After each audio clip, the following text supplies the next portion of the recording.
Яңалыклар чыгарылышы үз ишин башлап жиберди. Студияда Лилия Гатина Алгатаба койбир темалар турында кыскача.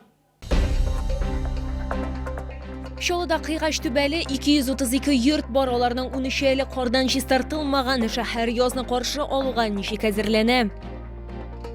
Шефлык һәм гуманитар ярдәм җыю формалаштыру процессы бер кайчанда туктатылмый. Тукай районыннан алгысызлыкка чиратагы посылкаларны җибәрделәр. Бу үтенеч түгел, таләп. Шолда кыйгач түбәле 232 йорт бар, аларның 13 әле кордан чистартылмаган. Аппарат киңәшмәсе вакытында шәһәр мэры Наил Мәгдиев гадәттән тыш хәл булмасын өчен бүген үк калганнарын чистартуны таләп итте. Шәһәрнең язны каршы алуга ничек әзерләнүен хәбәрчебез белде. Управляющие компании, главы районов. Это не просьба, требование.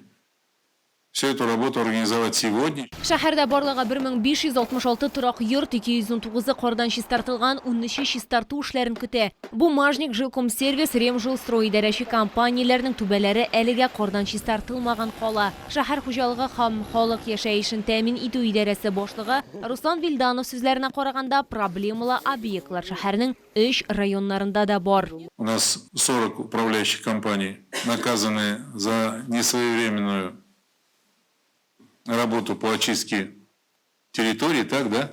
Так точно. Но дело не в штрафах, это же связано с сохранностью имущества жилого дома, его несущих конструкций, это раз. Второе, это связано же и с безопасностью жителей, поэтому время ограничено. Моннан тыш шәһәр мэры хәбәр иткәнчә, навигация чоры быел күпкә иртәрәк, 10-15 апрельдә башланыр дип көтелә. Наил Мәгдиев барлык җаваплы идарәче структураларны бу атнада әзерлек эшләренә керешергә сорады. Биржо һәм энергетик, СНТ кебек су басуга аеруча дучар булган территорияләрдән кар чистартырга кушты. Все, кто к этому имеет отношение, управляющие компании, наши аварийные службы, посмотреть, что у кого есть в наличии. Это и специальная техника, это и насосное оборудование. Это все, что необходимо для проведения, если это будет необходимо, аварийно-спасательных работ. Мэр аппарат киңәшмәсе вакытында ассызыклаганча, шәһәрнең 75%-ында яңгыр коюлары юк. Наил Мәгдиев әйтүенчә, узган ел 26 тонна кар чыгарылган. Быел инде 40 меңнән артык эш алга табада дәвам ителәчәк. Лилия Гатина, Сергей Вильданов, Яңалыклар. Шефлык һәм гуманитар ярдәм җыю формалаштыру процессы бер кайчанда туктатылмый. Күптән түгел посылкаларны Тукай районыннан алгысызлыкка җибәрделәр. Яңа бисәгә кыска вакытлы ялда булган яки яралану буенча терлекләнүгә кайткан сугышчылар килде. Алар активистларга авыл халкына күрсәткән ярдәмнәре өчен рәхмәт белдерделәр. Хәрби хезмәткәрләр белән безнең төшерү төркеме дә аралашты. Шефлык ярдәмен җибәрүдә шаман кушаматлы хәрби хезмәткәр дә бар иде. Алгысызлыкта ул 2023 елдан бирле Россия оборона министрлыгы белән контракт төзегән. Запорожье өлкәсенең Работино бистәсен, Курскны азат итү сугышларында катнашкан. СВОга бару карарын ул гади генә аңлатты. Барган вакыйгалардан читтә кала алмадым ди. Не мог спокойно смотреть на то, что творят они, то, что обстреливают наши земли, Белгородскую область, все. И решил пойти добровольцем на контракт. Первое время были в активной обороне, когда уже на Курск перевели, на Донецк, на Курск, да, были в штурмах. Хирург кушаматлы хәрби хезмәткәр шулай ук 2023 елдан алгысызлыкта. Ул алгысызлыкта өйдән хәбәрләр алуның никадәр күңелле булуын билгеләп үтте. Это вообще низкий поклон всем гуманитарщикам, волонтерам, кто помогает вообще на СВО, на КТО. Это неоценимый вклад они делают. Всегда как бы с радостью встречаем гуманитарку. Шушы вакыт эчендә Тукай районыннан 260 тонна шефлык ярдәм җибәрелгән. Бу елы 15 тоннадан артык. 15 тоннадан артык груз. Монда инде безнең машиналар, әйткәнемчә, кереклі міне коптерлар, һәм дә инде үзебезнең район делегациясы белән бу конвой белән берлектә барабыз. Шуңа үзебезнең дә планнар бар. Ә моңа кадәр хәрби хезмәткәрләргә шулай ук автомобильләр, квадрокоптерлар, азык-төлек продуктлары, медикаментлар, маскировка шелтәрләре җибәргәннәр. Тукай районы башлыгы билгеләп үткәнчә, шефлык ярдәмен җыюда балалар да, өлкәннәр дә актив катнаша. Лилия Гатина, Эльмира Гайнетдинова, Тохир Бикметов, яңалыклар. Кышын автоколат теплицасына меңләгән Голландия ләлә чәчәге утыртыла. Язның төп бәйрәме алдыннан алар чәчәк ата башлады.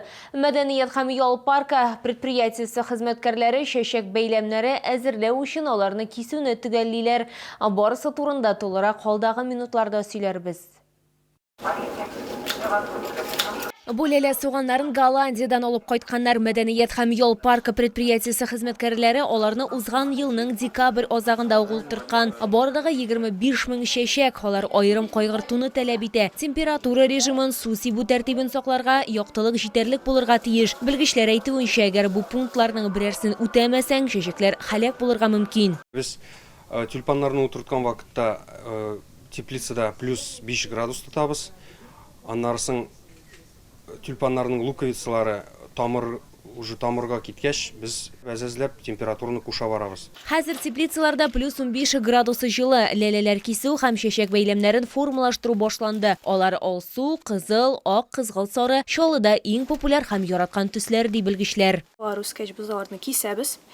Кискәч, менә мондай букетлар ясыйбыз. Бер букетта менә монда 25 штук тюльпан, ул әз дә түгел, күп дә түгел.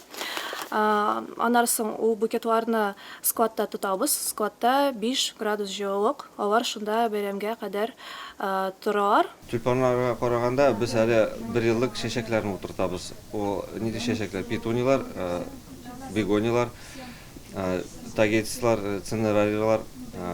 Баштан без аларны көн сайын сибәбез, үстерәбез. Теплицаларга 200 мең чәчәк утыртылган, аларның гомуми саны миллионга җитәчәк. Май аенда аларны төп проспектларның аергыч полосаларына урнаштырылган вазоннарга күчереп утырта башлаячаклар. Башта ләләләр чәчәк атачак, бераз соңрак петуния, бәрхет һәм башка 1 еллык чәчәкләр матурлыклары белән сөендерәчәк. Лилия Гатина, Эльмира Гайнетдинова, Фәнис Иксанов, яңалыклар. Ураза тотучылар игътибарына иртәгә изге Рамазан аеның 13-нче көне сәхәр аша төнге 4 сәгать 14 минутта төгәлләнергә тиеш. Авыз ачу вакыты кичке 17 сәгать 9 минутта.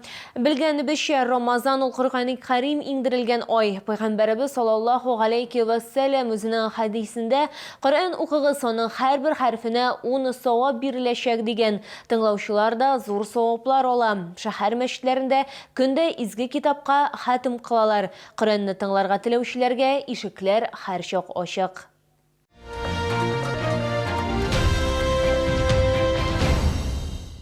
Чаллыда ВТБ банкының яңартылган офисы ачылды. 400 квадрат метр майданлы бүлек клиентларга ВТБның яңа стандартларына җавап бирүче заманча һәм уңайлы сервис тәкъдим итә.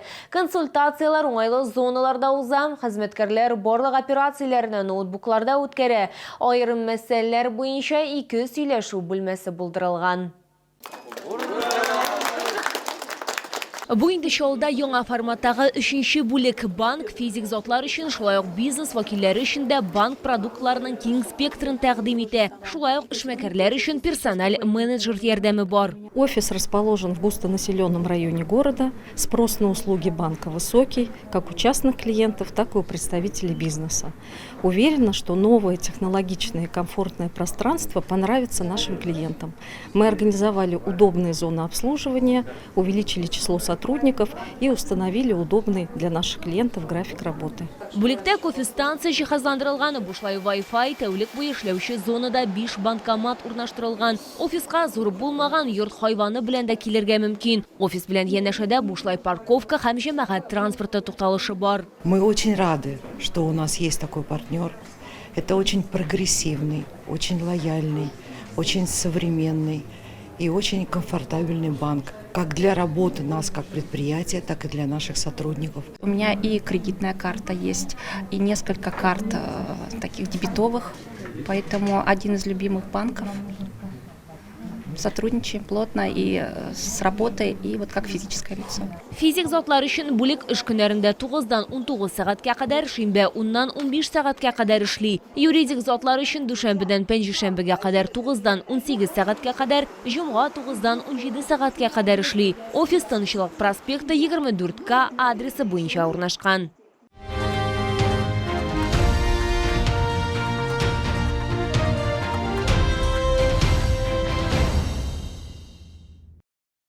Бу сезге жеткіресі соңғы мәғлүмәті біз еді. Мен Лилия Гатина сіздің білен сау болашам. Исән емин болағыз.